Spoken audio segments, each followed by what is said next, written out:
Depois de um domingo histórico de eleição no Brasil, agora todo mundo acompanhando de perto o segundo turno, né, entre Lula e Bolsonaro. A indicação nas urnas foi essa, e agora, evidentemente, que as atenções todas, depois da eleição de deputados, senadores, alguns governadores foram eleitos em primeiro turno, outros agora vão também para a disputa em segundo turno, mas claro que todas as atenções voltam para a eleição presidencial. Aqui nos Estados Unidos, os jornais em todo o mundo dando grande destaque para a eleição no Brasil, todos os jornais aqui americanos, né, o New York Times, o Washington Post, todo mundo falando sobre a eleição no Brasil e chamando atenção para o erro, né, nas pesquisas, os erros nas pesquisas que indicavam uma vitória do ex-presidente Lula com uma margem maior. Indicavam o segundo turno,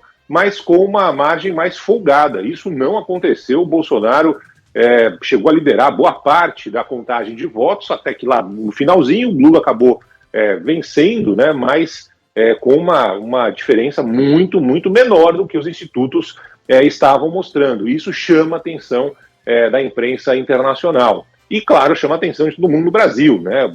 Muita gente questionando como são feitas essas pesquisas, como que não conseguiram identificar esse número significativo de eleitores que decidiram escolher o presidente Jair Bolsonaro. E mais, né?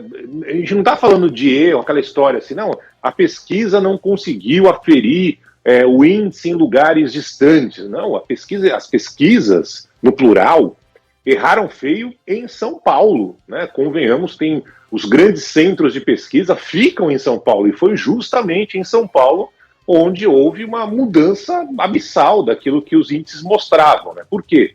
Porque os levantamentos mostravam que o Lula iria ganhar em São Paulo, deu Bolsonaro em São Paulo. Os levantamentos mostravam que o Haddad seria o primeiro na disputa ao governo do Estado. O Haddad ficou em segundo e o Tarcísio, candidato de Bolsonaro, ficou bem à frente. Então, assim, não conseguiram aferir no quintal de casa, onde as pesquisas são feitas, os números da eleição que a gente viu ontem. Então, é algo que os estudos precisam rever por completo como é feita essa amostragem. Ah, mas tem o eleitor tímido. Ah, tem o eleitor que não quer dizer que vai votar no Tarcísio. Por quê? Não quer dizer que vai votar no Bolsonaro. Por quê? Ah, não, teve a migração daqueles que iam votar no Ciro e escolheram o Bolsonaro. Tá? O Instituto está aí para verificar isso. Sei lá qual é a desculpa que vão dar. Mas os jornais aqui no exterior chamando atenção, com razão, para os erros que foram vistos nesse primeiro turno das pesquisas eleitorais. E agora está tudo em jogo, né? Não tem essa história de que um já ganhou, o outro já levou. A gente já viu virada, a gente já viu gente mudando de voto, votou em um candidato no primeiro turno, escolheu um outro no segundo turno, então a gente já viu de tudo no Brasil. Então está tudo em campo agora e vamos ver o que vai acontecer nesses dias que antecedem a definição do segundo turno. Duas boas notícias que eu acho sempre muito bom a gente ressaltar num país tão dividido como é o nosso já faz tempo. Primeiro, a gente não teve nenhuma grande confusão nesse domingo de eleição.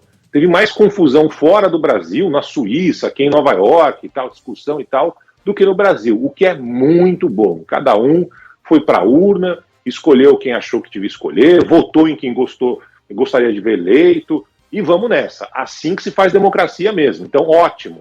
Não teve confusão, tomara que não tenha confusão nessa reta final agora do segundo turno. E em segundo lugar, para se comemorar também, aqueles idiotas que falavam que estava tudo comprado, que a eleição já está tudo comprada, tal, não sei o quê, quebraram a cara, porque o povo foi lá e escolheu quem quis escolher. E ponto final. Ah, mas eu não gostei de quem ganhou. Não gostou faz parte da democracia. Ah, eu queria que o meu candidato tivesse sido eleito e não foi. Ok, é do jogo, né? Então, assim, aqueles que ficavam lá pregando que ia ter confusão, o Tribunal Superior Eleitoral ia escolher quem quisesse, bobagem, bobagem.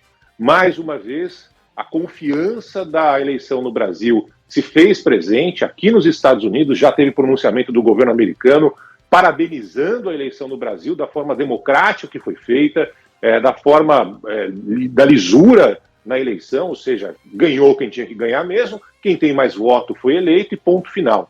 E assim que é bom, assim funciona a democracia. Não tem essa história de, antes da eleição, ficar questionando uma coisa que dá certo há muito tempo no Brasil. E é fácil comprovar isso, porque nem sempre a pesquisa está dando certo, e essa eleição foi um clássico disso, e nem sempre o governo que está no poder, que teoricamente teria mais condições de, sei lá, conseguir fraudar uma eleição, nem sempre é assim que a banda toca. Ou seja, há uma alternância de poder em quase todos os níveis. E isso, mais uma vez, foi comprovado nessa eleição, o que mostra que a democracia do Brasil continua forte e o que mostra que tem que confiar mesmo no sistema eleitoral brasileiro. Quem teve mais voto foi eleito, quem teve mais voto foi para o segundo turno e agora quem tiver mais voto vai ser eleito sem dúvida nenhuma, e é isso que importa, Gabi.